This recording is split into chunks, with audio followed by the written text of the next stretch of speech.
Hey guys, Because Gaming here, welcome to another video. Now today we are doing the Legion, well, review, sort of. I've seen lots of other YouTubers done it. I've seen Asmongold do it, I think I saw the Lazy Peon do it, I think I've seen Hellscream do it. Now it's my turn. What do I think of Legion? Is it the best spec, and will it become successful in the future? Hashtag no scripting, let's get straight into it. First, let's talk about some of the major components to this X-Pack. And first, let's talk about the dungeons and raids. Now, I think the dungeons and raids are really good. At the start of X-Pack, there's the hype of where everyone wants to see the new dungeons, the new raids, any new, like 5-man, 10, 25-man content that they could find in the game for the coming X-Pack. And for me, the dungeons seem really cool. There's stuff like the Maw of Souls, where you're fighting on this like ship and trying to get to Helya, and yeah, you fight her in Helheim. I thought that was really good. The Darkheart Thicket is a part of Shaladrasil, and it's got all red all around it. I think that was really cool. I think the art department had done a really good job with that. The Quarter Stars is quite cool. With the whole part of it being Suramar, same thing with the Archway. Actually, no. I like the Quarter Stars better because it gives you more outside. The themes change, from like having the Nightborn, like patrolling the place, and then you have the Legion troops everywhere. Have Tilixi, Flame Wreath, and her 3 emissaries, which you have to split off and kill. And then fighting Advisor Melandris. I think I pronounced that right. And eventually seeing Grand Magus Alessander, who eventually escapes, but will become a boss later on in the Nighthold raid. Saying that, I think the Nighthold looks pretty good. I did test it on the beta, and although I didn't get to test any of the new bosses, I did test some, but I thought it was really good. Seeing like the heart of the Suramar city, and yeah, I fought what is it? Spellblade L'Oreal, what's his name? The Star Augur Atreus, and Grand Magistrix Alysanne herself. And to me, I thought they were quite challenging, which is really good, because it gives people a reason to learn, like, how to learn to play a class, how to do the boss mechanics, and such. But anyway, let's talk about something like the Eye of Azshara. Now, the Eye of Azshara takes place on an island, something Blizzard has never done before. Having a dungeon as an entirety of an island. So I don't think Blizzard has ever done something like that before. I thought it was really cool, but for me it wasn't the best raid, okay? Because there's the thing with the whole Violet Winds. It can be really annoying if you're trying to dodge mechanics and then the wind can like push you back into the mechanics and kill you. And if you're AFK and the winds push you, then it could push you towards other mobs, and then aggro it, then you'd die.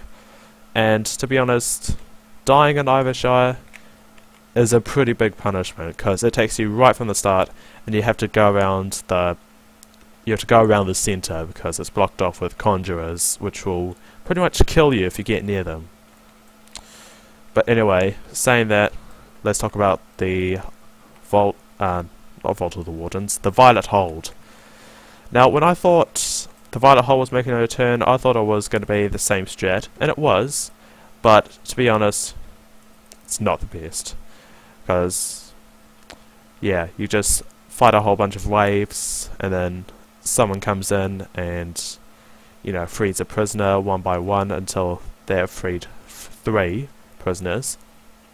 And it's not so bad. The troops have changed. There's a little extra mini boss you had to fight, which was quite cool. And yeah, but Violet Hold, guys, not really my favourite.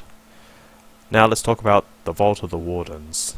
Now, Vault of the Wardens is the place where demon hunters go and break themselves out with the help of the wardens, like Delwynne Whisperwind, I don't even know how you say her name, and Maiev Shadowsong. And then you encounter, what's her name, Cordana Felsong and Gul'dan, who escaped with Illidan's body, and then Maiev just chases them after Illidan's body. Which we have no idea where Illidan's body is, but maybe it'll be something that'll be sheathed in the future, maybe in a future patch. At the end of the expansion, maybe we have to reclaim Illidan. Maybe that's the purpose of like the last patch. But I don't know. Shit's gonna go down. And yeah, let's talk about the Halls of Valor. Now, Halls of Valor is the most difficult like dungeon there is, even for the Mythic Plus version of it. But honestly, it looks quite cool. It looks all shiny. It's the place where the Warriors class Auto Haulers. You get to fight Odin, which is okay, I guess. And then you get to fight what's his name, God King Skovald, which has his really cool sword, which is in the game. And yeah, I think it's really quite cool, and it proves a challenge, especially on Mythic Plus, because the bigger the mobs are, the harder they hit. And the same can be said for Stormforged Defenders, and I think that's what... No, Stormforged Sentinels, that's what they're called. And yeah, as I said, it just gives people a challenge. Saying that, let's talk about Neltharion Slayer. Now, Neltharion Slayer, again, wasn't the best one, but it was an okay fight. You're fighting Dark Rule, which he uses the Hammer of Khazgoroth. That was quite cool. But again, Dark Rule is quite of a challenge if you don't know how he works. And yeah, that's basically it. Let's talk about the Emerald Nightmare. I think that's the last one on my list here. The Emerald Nightmare is really good.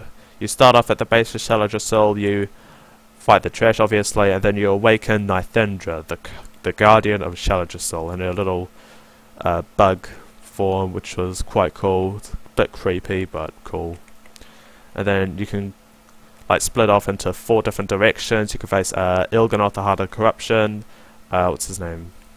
The Dragons of Nightmare, the Elrith, Renfell, and Ursok, which was quite a hell of a fight if you ask me, but there's not much mechanics going on.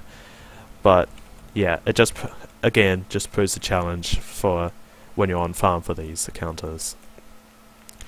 And same can't be said for Cenarius, because people just don't choose the right forces to cleanse, which is quite annoying. My first Cenarius kill took literally 20, if not more than 20 tries, because our group was so bad.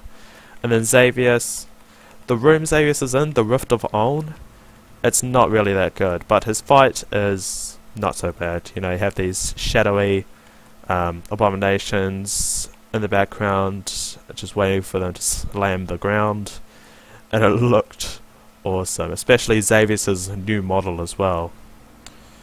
And yeah, that's basically for it for the Dungeons and Raids. Let's talk about the new lore about the expansion. Now, for the lore of this expansion, it is really good in some zones. And yeah, what I've found out with each zone is that it has 2 major storylines, except High Mountain for some reason. But I don't know. You could count for the part the whole King Murgle from Borean Tundra. I thought that was quite cool that they added him in as another quest giver. And yeah, so basically the storylines of, for say Stormheim, you'd have interacting with Harvey or Odin as he reveals himself at the end of the story, and then you have the whole Gen versus Sylvana storyline, which is quite cool. And if you haven't seen the cinematic, go watch it now. It is the best cinematic ever in this expansion. Probably not the best cinematic.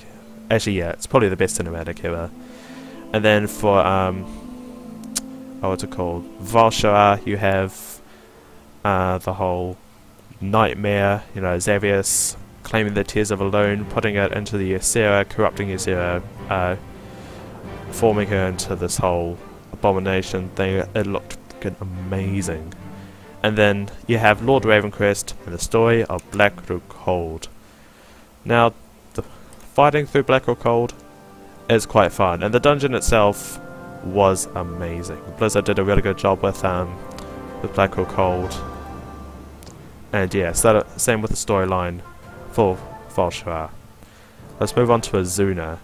So, The two main storylines for Azuna were Ajara and her like Naga Tide Mistress Athesa wanting to claim the the Tidestone of Golganath, and you'd have the Blue Dragons against the Nightborn and the Nightborn Prince. I don't even know his name, but I thought that storyline was kind of cool, and yeah, the fact that dragons can no longer reproduce because the aspects lost their power is quite a good add-in for that story. And yeah, hopefully that Blizzard will use Xenagos for, I don't know, future storyline. He's already included with the Artifact campaign, not the class campaign, but the one after that, so the campaign where you're on a mission to get your third Artifact appearance. But yeah, Blizzard did a really good job with Xenagos in his storyline. Same with Stellagosa, was it? Yeah. And then lastly, Suramar, the best zone ever. Now I'm not sure if it had two major storylines, but if you count the Nightborn as one, being the main thing, and the whole part with the Moonguard, the Nightborn, you know, invading the Moonguard stronghold, ridding them, so there will be no more Moonguard, and then the rest of them just come hang out with us. The, what's it called, the Rebellion, which was quite cool, and it was cool to see the that Tyrael's voice actors being added into the game from Diablo 3. If you don't know who Tyrael is, basically he's a big part of Diablo 3. So if you haven't played that, I would suggest play it sometime, because he is a badass. And yeah, there were lots of side storylines in the game, not just Suramar, but the other, you know, zones itself. I'm not going to go explain all of them. Instead, I'm going to move on to the next, like, what is it, chapter of this. Let's talk about the PvP. I think that the PvP system is quite cool. I think it works. So basically, let's start off with the PvP World Quest. Now, this is a good thing. Well, it is a good thing to do in terms of world quests, because you go into like the enemy's base and you kill like NPCs there, and you can kill players if there are any. Because when I do PvP world quests, there are no players, so I just stick with you know, killing the NPCs, which is fine, and it just makes you get into a group, just doing stuff together, which is quite cool. So again, the coordination bit, and yeah, they did a bit of it in Warlords of Draenor, but not as much. Also, I don't think there are any new BGs or battlegrounds, but it is fun to wreck stuff of people, especially as a Blood DK, because you know, Blood DKs are kind of unstoppable, and sorry, they are kind of unstoppable in PvP, and yeah, they can heal back up really quickly. Same can't be said with the Vengeance Demon Hunters, because you know, their main pain user heals them up really well, and well, if you can get pain up, that is.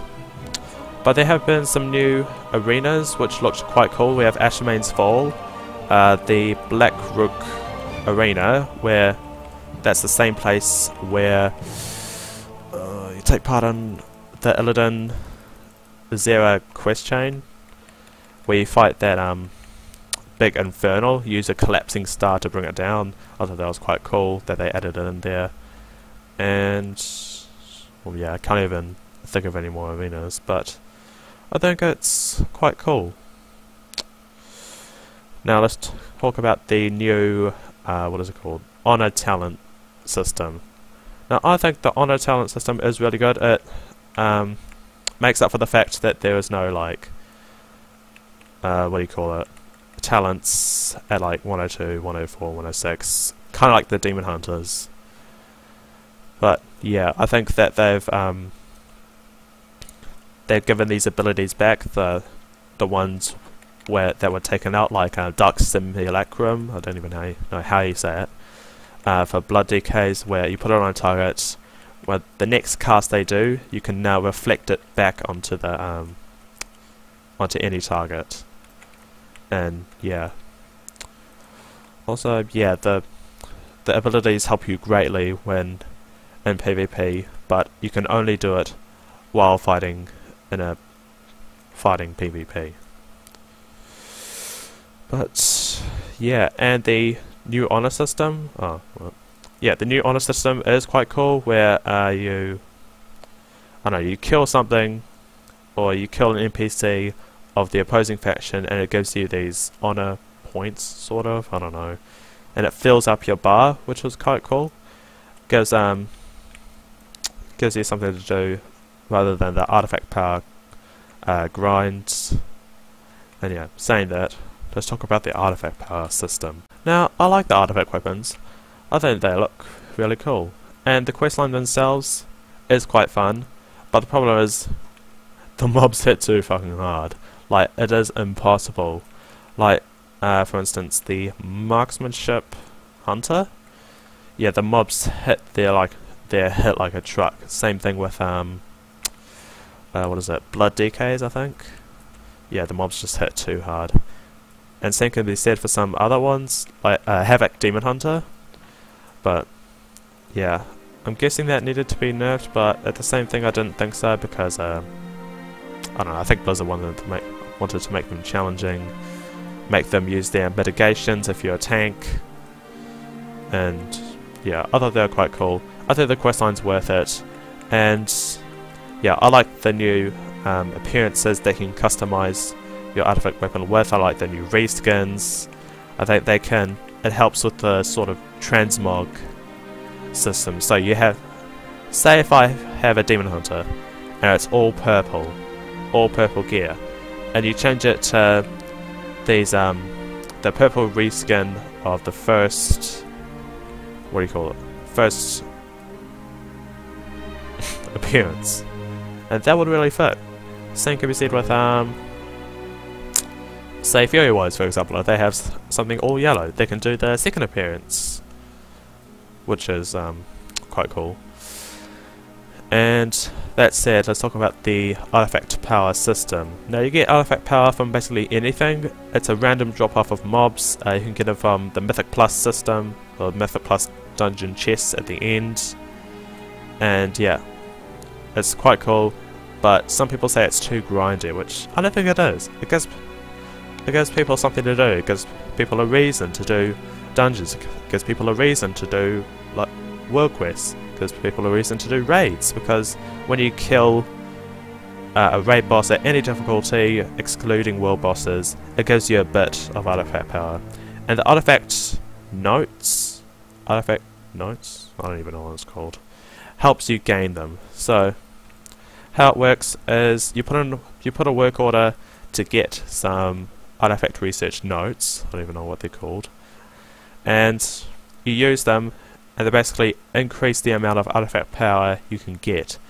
Although it won't increase the artifact power you have on you on hand. So say if I had like 1,000 artifact power in my bags right now, and I used a artifact research notes, the artifact power from those items in my bags would not increase. So you actually have to go and grind them yourself to be able to get that added bonus, which is okay. But the thing is, guys, the artifact research notes, they take a long time to make.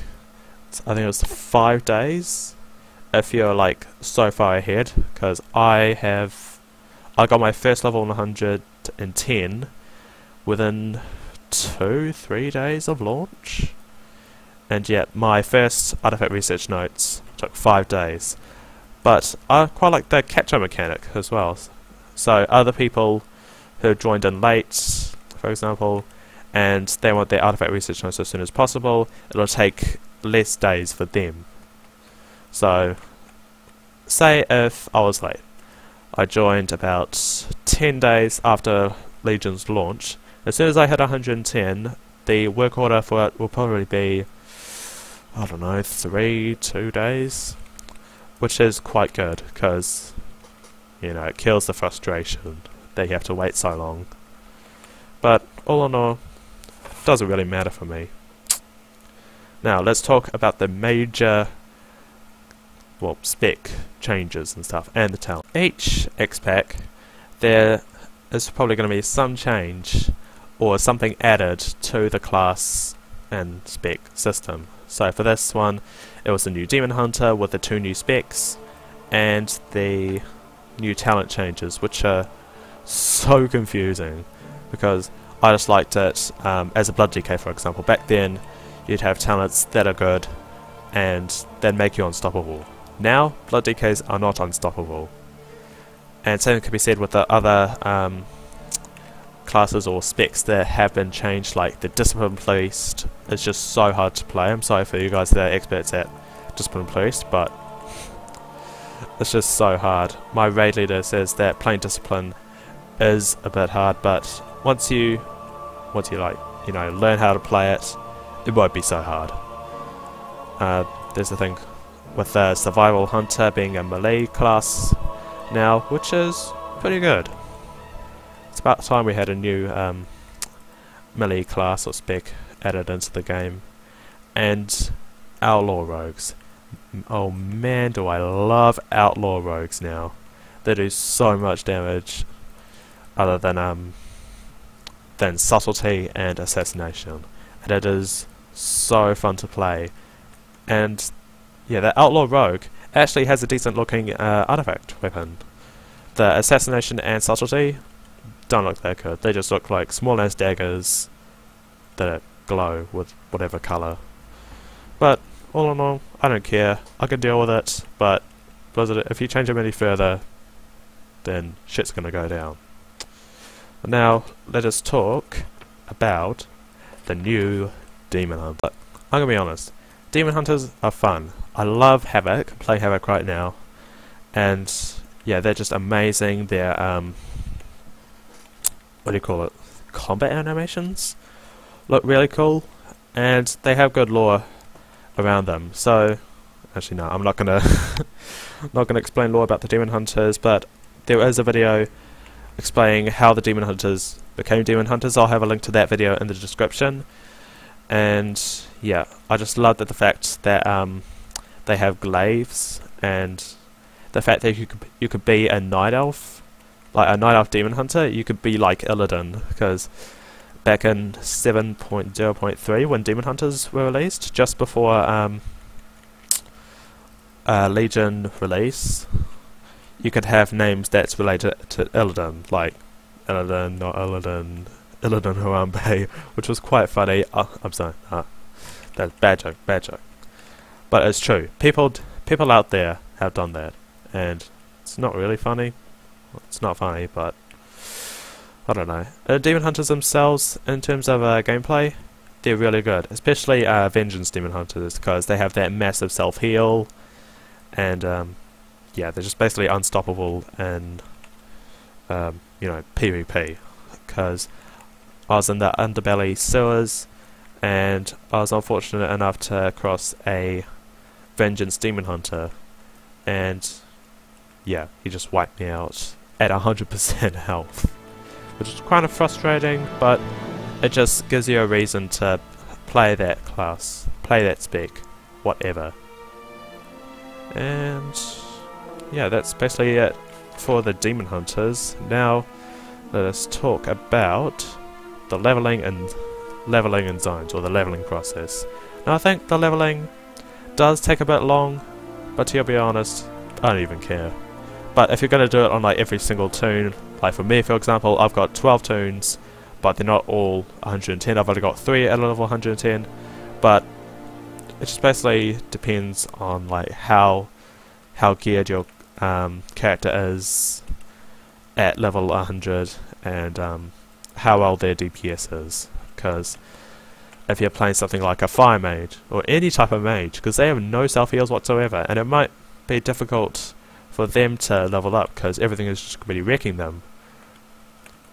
And you're a mage as well, because you have no self heals, which is okay, but I mean, they can make their own food, but you'd have to get out of combat first. But I guess there is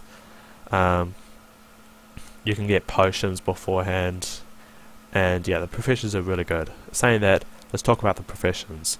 And I think the professions are really good. Like, upon the first few days after Legion release, I had no idea that you know, gathering herbs would make so much gold.